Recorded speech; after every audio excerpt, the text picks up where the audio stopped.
Don't be naughty, Salman. अरे तुम फिर आ गए। तुम्हारी शादी कब होगी? तुम्हारी शादी होगी कि नहीं होगी?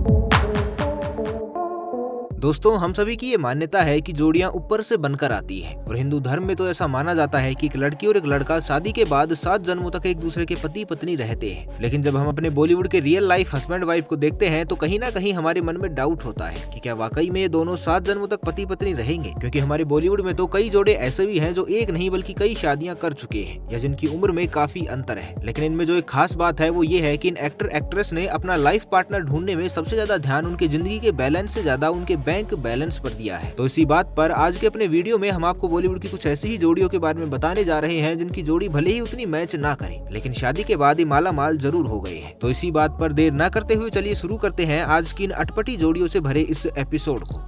चलिए बात करते हैं अपनी पहली जोड़ी की, जो कि है करण ग्रोवर और बिपाशा बसु की। बिपाशा बसु को तो एक हॉट और सेक्सी गर्ल के रूप में जाना जाता है, जिनकी बहुत सारी मूवीज ने तो आज भी बॉलीवुड में तहलका मचा कर रखा है। लेकिन अगर बात करें शादी की तो उन्हें पसंद आए करण ग्रोवर। खैर, जहाँ लोग अपनी काबिलियत के लिए मशहूर होते हैं तो वहीं करण ग्रोवर तो अपनी बदलती हुई बीवियों के लिए फेमस है। करण ग्रोवर की पहली शादी हुई थी 2008 में श्रद्धा निगम के साथ और 2009 के खत्म होते होते ये शादी भी खत्म हो गई। फिर इनकी दूसरी शादी हुई जेनिफर के साथ 2012 में, जो सिर्फ 2016 तक ही चली और उसके बाद कहीं तीसरे नंबर पर इनकी बीवी बनी बिपाशा बसु। और बिपाशा बसु तो हर मामले में करण से कहीं ज्यादा आगे है, फिर चाहे वो मूवीज में एक्टिंग हो या पैसा। लेकिन कुछ भी हो, कहना पड़ेगा कि किस्मत के मामले में करण ग्रोवर ही आगे निकले, जो दो बीवियों से डाइवोर्स के बाद भी आज बिपाशा बसु जैसी सफल एक्ट्रेस के पति है।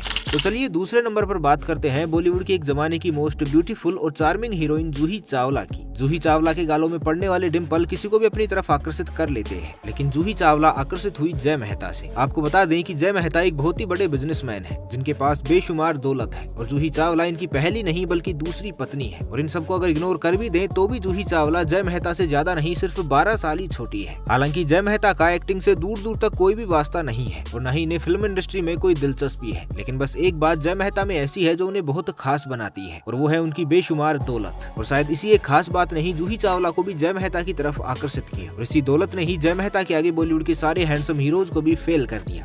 वैसे जब बात हो रही है सुंदर अभिनेत्रियों की तो ऐश्वर्या राय का नाम भला कैसे छूट सकता है। 1994 में मिस वर्ल्ड का खिताब जीतने वाली ऐश्वर्या राय जब फिल्म इंडस्ट्री में आई तो उनके पास फिल्मों की लाइन लग गई थी और पब्लिक ने उन्हें सिर आंखों पर बैठाया था। लेकिन फिर कुछ ही सालों में सलमान के साथ उनका नाम जुड़ा और ब्रेकअप की खबरें भी सुर्खियों में रही, जिसके बाद विवेक ओबराय के साथ भी ऐश्वर्या का नाम काफी चर्चा में रहा था। फिर एक वो समय आया जब ऐश्वर्या की फिल्में फ्लॉप होने लगी और जाहिर सी बात है कि एक सफल हीरोइन को अपने कैरियर की चिंता सताने लगी। लेकिन किस्मत से ऐश्वर्या को अपना फ्यूचर सिक्योर करने का एक ही रास्ता नजर आया और वो रास्ता था अभिषेक बच्चन की ओर से शादी का प्रस्ताव। अभिषेक बच्चन यूं तो इतने सफल एक्टर नहीं बन पाए हैं, लेकिन फिर भी आखिर वो बिग बी के बेटे हैं और इस टैग के आगे तो कुछ भी कहने की जरूरत नहीं है। बस यही वो समय था जब ऐश्वर्या ने बिना चांस गवाए अभिषेक बच्चन से शादी करके अपना फ्यूचर सिक्योर कर लिया। आज ऐश्वर्या के पास कुछ हो या ना हो, पर बच्चन खानदान की बहू होना ही सब कुछ है, जिससे आज एटलीस्ट वो एक सिक्योर जगह पर तो मौजूद है।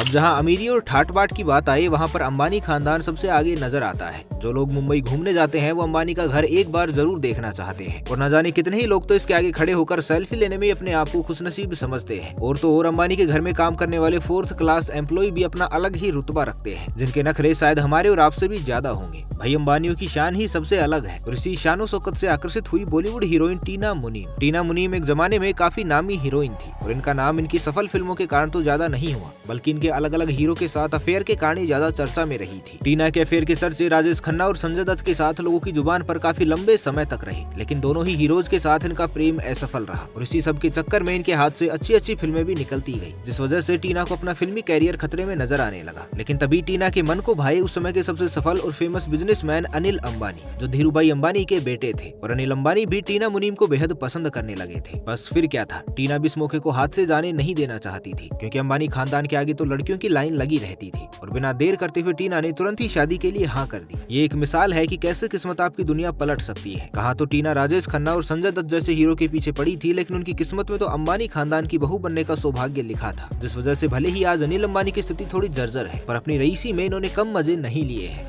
दोस्तों एक टाइम था जब बहुत साल पहले एक खबर से बॉलीवुड के बहुत सारे हीरोज को एक साथ झटका लगा था, क्योंकि वो खबर ही झटका देने वाली थी। जब बॉलीवुड की खूबसूरत चुलबुली हवा हवाई श्रीदेवी ने अचानक ही बोनी कपूर से शादी करने का ऐलान कर दिया था। रूप की रानी कही जाने वाली श्रीदेवी को रियल लाइफ में चोरों के राजा बोनी कपूर ने अपना बनाने की ठान ली थी। वैसे तो श्रीदेवी मिथुन चक्रवर्ती को चाहती थी, लेकिन मिथुन के साथ ब्रेकअप होने के बाद श्रीदेवी काफी अकेली पड़ गई और उनके इसी अकेलेपन में उनके साथी बन के आए बोनी कपूर। हालात कुछ ऐसे थे कि श्रीदेवी की माँ भी उस समय काफी बीमार चल रही थी, जिसके बाद चारों तरफ से परेशान श्रीदेवी ने अपनी जिंदगी बोनी कपूर के साथ बिताने का फैसला लिया, क्योंकि बोनी कपूर के पास ऊंचे नाम के साथ साथ बहुत सारा पैसा भी था। श्रीदेवी के पास उस समय के हालातों को देखते हुए ज्यादा सोचने के लिए कुछ भी था नहीं और बस दोनों की रजामंदी से चट मंगनी और पट ब्याह हो गया। हवा हवाई जैसी चुलबुली श्रीदेवी के बाद अब बात करते हैं आइटम डांसर मान्यता की। कौन जानता था कि गंगाजल मूवी की सिर्फ एक आइटम डांसर मान्यता एक जीवन साथी के रूप में संजय दत्त जैसे नामी गिरामी हीरो की बीवी बन जाएगी। जब मान्यता और संजय दत्त की मुलाकात हुई तब मान्यता बॉलीवुड में अपना कैरियर बनाने के लिए स्ट्रगल कर रही थी। उधर हमारे संजय दत्त का 2 बीवियों से पहले ही डाइवोर्स हो चुका था और फिर जब इनकी लाइफ में मान्यता ने दस्तक दी तो दोनों ही एक दूसरे की लाइफ को समझने लगे और एक दूसरे की जरूरत बन गई। मान्यता का बॉलीवुड में कोई भी गॉडफादर नहीं था, इवन वो तो एक बहुत ही मिडिल क्लास फैमिली से बिलोंग करती थी। न ही उनके पास कोई अच्छा खासा बैकग्राउंड था और न ही पैसा। और ऐसे समय में जब संजय दत्त से शादी करने का मौका मिला तो बिना समय गंवाई मान्यता ने संजय दत्त का हाथ थामना ही सही समझा, क्योंकि ऐसा करने से मान्यता को एक सही पहचान और अपने परिवार के लिए पैसा दोनों ही मिल गया था।